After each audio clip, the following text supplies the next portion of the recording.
He's loud, unapologetic, dominant, and from college to the league, Jalen never just played football. He played with fire, and when his ops went low, he went lower. When I was at Florida State, I was grimy, like super grimy. I didn't care. Like I was talking about your girlfriend. And that's not all. Once he got to the league, this man had beef with everybody. Every season, every other week, you can count on Jalen getting into a fight with a receiver, and he wasn't afraid to speak his mind. You know what I'm saying? The game over with. You still mad because I was locking you up? All right, go sleep on that. But the louder he got, the more the league wanted to silence him. Not for respect. Yeah, that's true. I wasn't scared of nobody, man. This is how Jalen Ramsey became one of the biggest villains in the NFL. The man that fought everybody. Quickly, let's take a trip back to the birth of the problem. Jalen arrived at Florida State with a swagger that echoed far beyond a football field, but it all started at Brentwood Academy in Nashville, Tennessee, where he was a dog. Ramsey was a force on both sides of the ball, playing cornerback, wide receiver, and even returning kicks. His combination of size, speed, and athleticism made him an undeniable talent, earning him 5-star recruit status. As a senior, he helped lead his team to a state championship while racking up over 1,000 receiving yards. Rivals, ESPN, even Scouts.com all ranked him among the top 5 player in the country, with some calling him the best defensive back in the nation. Jalen's ability to lock down receivers combined with his natural playmaking instincts made him one of the most sought after recruits in the 2013 class. Here goes Ramsey. See ya. 40, 30, 20, 10. Jalen Ramsey. Ultimately leading to his decision to sign with Florida State. In 2013, as a true freshman, he not only earned a starting spot on a loaded national title winning team, but he also etched his name in the Seminole lore by becoming the first player since Deion Sanders to start at corner, safety, and nickel in the same season. The kid was just 18 years old and was that guy from day one, known for his vocal leadership and confidence. And his impact went beyond stats and versatility. It was his attitude that announced itself the loudest. He was the rare freshman unafraid to bark at upperclassmen or chirp at opposing sidelines. In rivalry games against Miami and Florida, Jalen turned the football field into his own personal stage of trash talks and theatrics. He lived for the hate. In fact, he later admitted he grew up cheering against his family's favorite team, Florida, just to start a little drama. Everyone else in my family was Florida fans, so I was always the underdog. I like going against people, he said, but it didn't just stop with family members. He took things as far as sliding into other players' girls' DMs just to mess with their heads before the game. So I was playing like a big receiver at whatever school. I would look up his Instagram, see his girlfriend, whatever, boom, boom, and you can cuss too, so yeah, I'd probably go slide in their DMs before the game. Yo, I love that, dude. That's amazing. Before the game, I'll probably slide in their DMs, but either he know about it or he don't. But either way, I'm bringing it up in the game. Like, yeah, you know, I slid in first name basis, DM. Yeah. She hollering at like we. How mad they get so mad right away. Oh yeah, people get hot about that. This dude loved getting inside his opponent's mind and under their skin. If a rival player or a fan base hated him, that wasn't a problem. That was the goal. The negative energy only put a battery in his back. However, Jalen's intensity sometimes spilled over into controversy. During a pivotal moment in 2014, tension boiled over at practice when Jalen clashed with teammates. With cameras rolling and fans watching, the sophomore got into a scuffle with multiple teammates, even knocking Heisman-winning QB1 Jameis Winston on the ground after a play. And that's when head coach Jimbo Fisher lost his mind. Because if you know, the one thing you don't do in practice is touch a quarterback. That's why a lot of them wear a red jersey during practice, for other players to know, stop, he's off limits. Jimbo didn't hesitate to send a clear message, promptly kicking Jalen from practice and calling him out for what was perceived as lack of leadership and discipline. It ain't typical, it's not what we're going to do. He was told not to do something and he defied me. So we'll judge from there. And I'm very upset with him. It's lack of leadership, it's lack of character. We're going to do things my way or they ain't going to play here. The nature, that's not all for show. Like when he was at practice, he would get into it with his own teammates sometimes. Oh yeah, like Jalen don't care. If you're on the other side of the ball, you're gonna have to pay. And that's the mentality you have.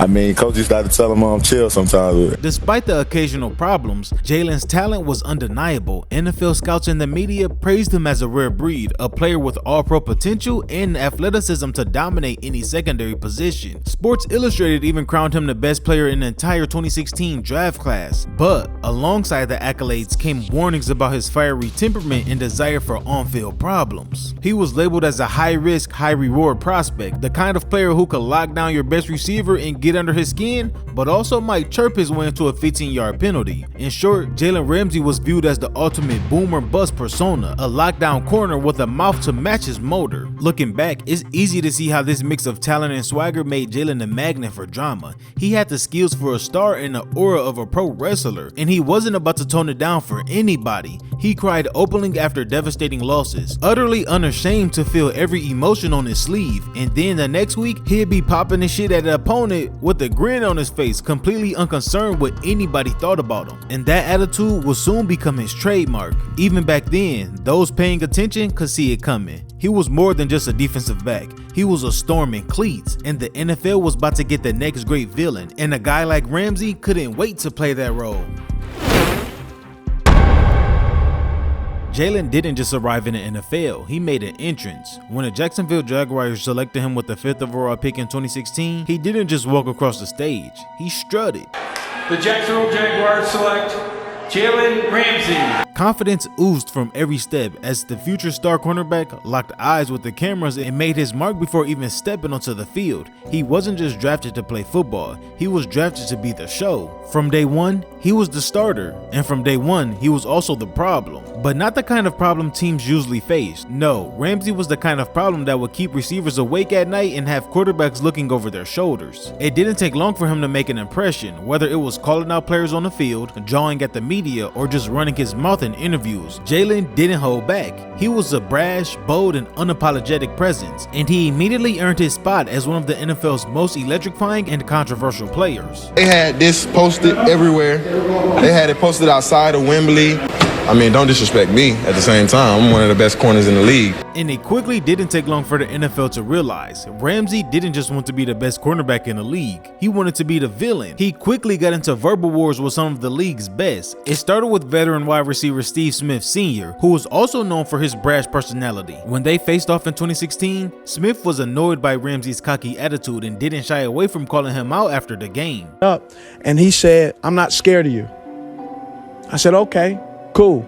I'll see you after the game. I'm not scared of you." Okay, so I went to public school, SKOOL. So that means you understand what I'm talking about. So after the end of the game, I had a little chit chat with him. He didn't have anything to say. Get in the locker room, he's talking. Game over with. You still mad because I was locking you up? All right, go sleep on that. But you managed to get in his head, you think? What you think? You tell me. Y'all go watch that. Y'all tell me who got in who head. It was clear Ramsey wasn't scared or backing down from any so-called veterans of the league, and he was ready to stand on all 10. But it didn't stop there. In 2017, he found himself at the center of one of the most iconic fights in recent NFL history. If you was to search up the best NFL fights on here, I'm sure there would be a lot of thumbnails with this fight here. AJ Green, the Cincinnati Bengals star receiver, had taken enough. After being absolutely shut down by Ramsey all game, Green snapped, and in the moment that'll go down in NFL lore, AJ choked Jalen in the middle of the game, slamming him to the ground, and the two exchanged wild punches as the entire stadium watched in disbelief. And here they are. Yeah. Yeah. AJ Green. Ramsey got under his skin. He trash talked all game long, letting AJ know that he was weak, that he was soft, all while holding him to just one catch and 6 yards. The fight was a moment of pure unfiltered emotions, and that's the kind of stuff Jalen lived for. Well, basically, Ramsey was telling Green that he was going to shut him down, and then he told him that he did shut him down. Green then flipped out, went crazy, threw the punches. Both players got ejected. I was out there doing what I do, locking the receiver up, talking that talk. People think, this is AJ Green. He's never got like this before. AJ Green also, he ain't never played Jalen Ramsey before. That's the quickest way off Ramsey Island, though. I mean, he had one catch for 6 yards. And it didn't stop there. He went out to call out other wide receivers by their name, earning a reputation as a guy who really didn't care about making any enemies. In the 2018 offseason, he didn't hesitate to label the Buffalo's Josh Allen trash, which made waves around the league. Jalen Ramsey is talking mad trash. Ramsey praised several NFL quarterbacks, Aaron Rodgers, Tom Brady, Drew Brees, and Blake Bortles, while he said Joe Flacco sucks, Matt Ryan is overrated, and Bills rookie Josh Allen is trash. Ramsey calls Josh Allen trash. He calls Matt Ryan overrated. He says Big Ben is decent at best, and Joe Flacco sucks. No, I didn't. That's the first I've heard of it. So he's not on my team. He's not my teammate. It don't bother me. Crazy thing is, when they played that season, the Bills actually got the dub, 24-21. Josh went 8 of 19 for 160 yards and 1 touchdown, and Jalen had 4 tackles. And then after the game, he was asked about his comment he made earlier in the season. Still think he's trash? I mean, the good thing about, the world we live in is everybody can have an opinion. I stick by my opinions usually, but it's about what you go out there and do, and what he went out there and did for their team was get a win. So yes, still trash. That's not what I said. You just heard how I just answered his question. Yes, the next question. But the thing is, like I said earlier, Jalen never really cared about what he said. He stood on it. This man ripped Matt Ryan, disrespected Joe Flacco, and even targeted Eli Manning, saying the 2-time Super Bowl champ was overrated. It was no surprise that Ramsey's constant chatter and confidence rubbed people the wrong way. But it worked in his favor. As the old saying goes, you're not relevant unless people are talking about you. Ramsey was everywhere. On the field, he shut down receivers with elite coverage, and off the field, he kept his name in the headlines with his wild quotes and bold predictions. He wasn't scared to make it personal, and when it came to Tyreek Hill, one of the most dangerous players in the NFL, Ramsey straight up called him a return specialist. Low-key sneak dissing him, saying he wasn't a true wide receiver threat. He made All-Pro as a return specialist. Let's get that right. As a return specialist. He went to 2 Pro Bowls as a return specialist. 2 years, I made All-Pro in my position as a corner. Yeah, I'm always up for a challenge. Like I said, he's a great player, and I'm always up for a challenge, He's all right, I guess, I mean, I can't wait to line up against him, and I hope he presses me. I wish he would have picked a side, like either I'm just all right or I'm the top dog. Pick a side.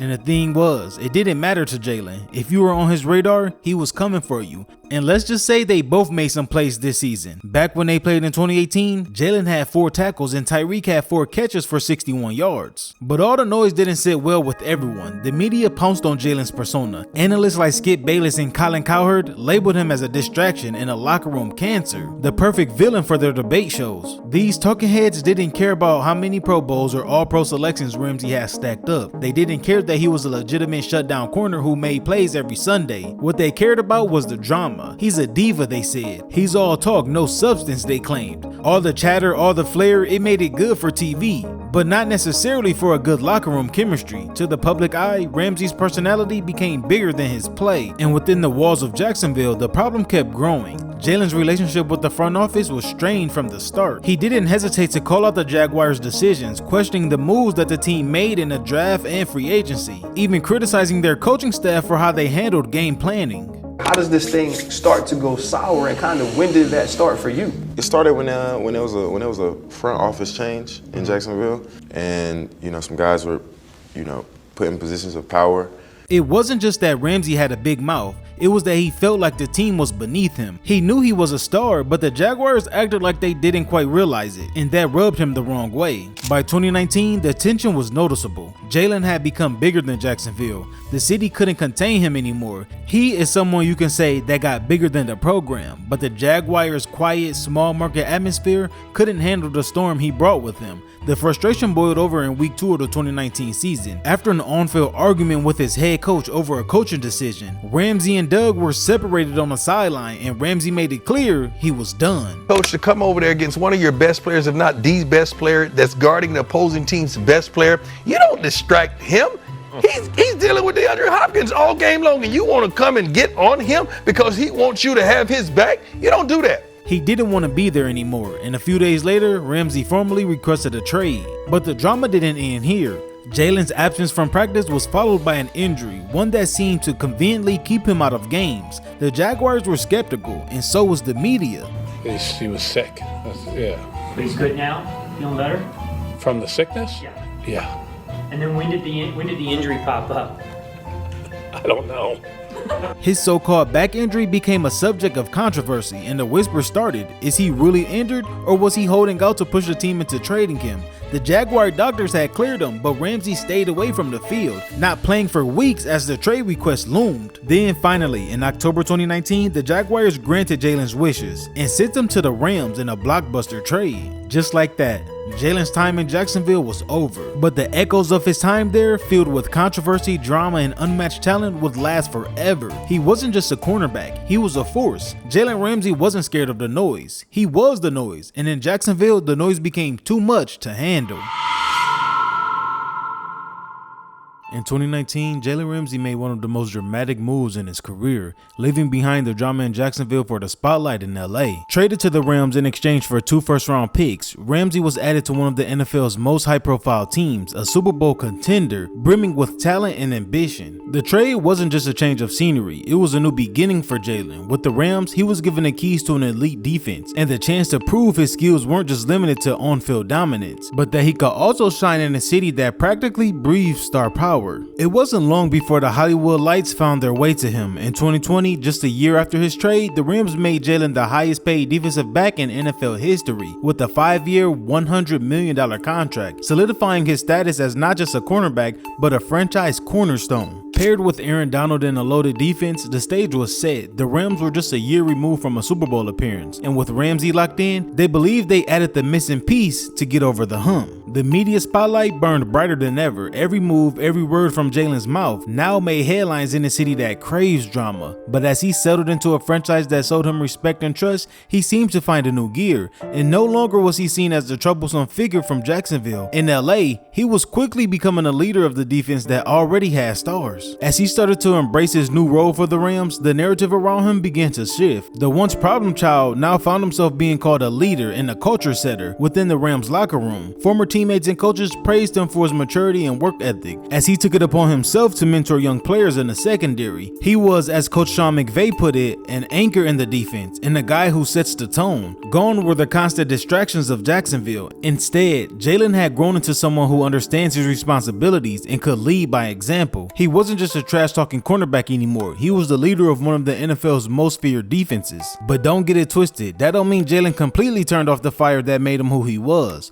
While he embraced leadership, he still had that edge that made him a unique force in the league. Despite being praised for his maturity, Jalen was still jawing at receivers, still letting his ops know exactly how he felt. Whether it was a sideline confrontation or popping and shit making comments after a win, Jalen still carried that villain role that had defined him since his FSU days. In one game against the 49ers, while mic'd up, Jalen was trash talking Deebo Samuel after a crucial stop, saying, "I told you, you ain't getting nothing on me today." Even when they was winning, Jalen's mouth was always a part of the show. Even against Dallas, he was mic'd up again, where he got his first career sack, and you could hear him laughing, "I told y'all I'm coming," as he was getting off the quarterback. I got it! That's the first one! Yeah! I got it, big bro!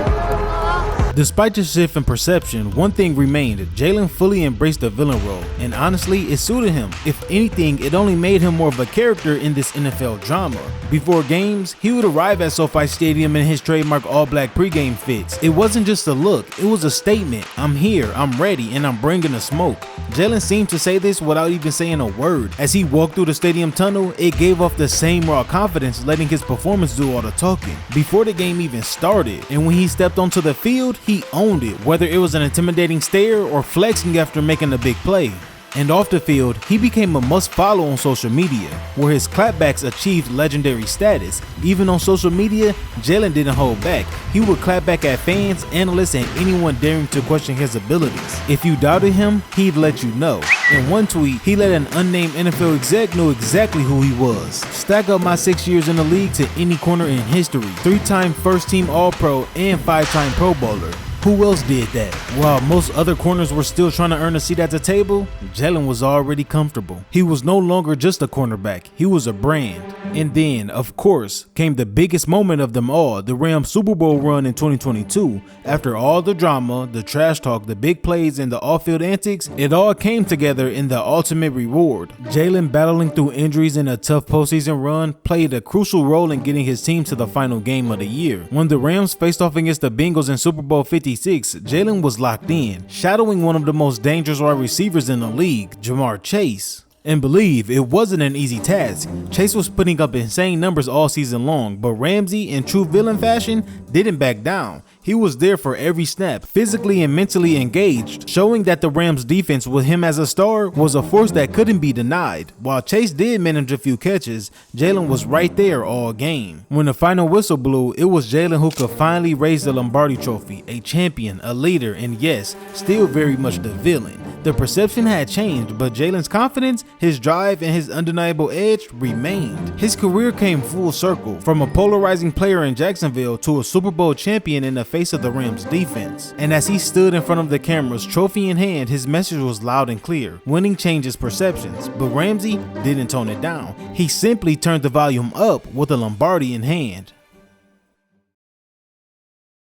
In 2023, Jalen landed in Miami with all the fanfare of a villain making his grand entrance. The Dolphins were already an electric team, boasting stars like Tyreek Hill and Xavier Howard, but when Ramsey stepped into the locker room, everything changed. It wasn't just the aura he brought, it was the attitude, the edge, the reminder that he was never the kind of guy to just fit in. He was the guy you love to hate. But his journey didn't start as smoothly as he hoped in Miami. Just before the start of the season, Jalen's knee gave out in training camp. A torn meniscus sidelined him for what seemed like an eternity until he stared down the clock and promised he would return far ahead of schedule. The injury meant he would miss the early weeks of the season, but that didn't stop him. Jalen crushed his rehab in just 3 months, setting his sights on a return for week 8. And when he made his comeback, it was like he never left. When he returned to Hard Rock Stadium, the crowd went wild as he domed his new Miami jersey, ready to lock down whoever dared to come his way. In his first game back against Mac Jones and the Patriots, Ramsey wasted no time showing that he was still the same guy, still the best corner in the league. He picked off a pass, returned it for 48 yards, and he smacked Ezekiel Elliott so hard he forced a fumble. With one huge play after another, Jalen showed the NFL that nothing had changed. Not his talent, not his trash talk, not his fiery competitive edge. The Dolphins crushed to a 31-17 win, and Jalen's legend was reborn. But it didn't stop there. A few weeks later, the Dolphins faced their biggest test, a trip to Frankfurt to face Patrick Mahomes and the defending Super Bowl champions. The media was hyped. Would Miami's defense hold up? Against Mahomes, Jalen and the Dolphins defense put on a masterclass. Mahomes threw for just 185 yards, his lowest total of the season, while Ramsey held tight against the Chiefs offense that had been lighting up the scoreboard all season. He shut down Travis Kelce, holding him to a shocking 3 catches for 14 yards. The Chiefs were shut down, the Dolphins defense was rolling, and Ramsey's presence was undeniable. Miami didn't walk away with the win that day, but Ramsey proved that the legend hadn't gone anywhere. The fire that had burned so brightly through Jacksonville and LA was now fully ignited in Miami, and with every test he faced, Ramsey turned the doubters into fuel because now the critics were calling him washed and an aging cornerback, but he never let the noise drown him out. Instead, he only sharpened his focus. When you put the work in, you don't really worry about none of that.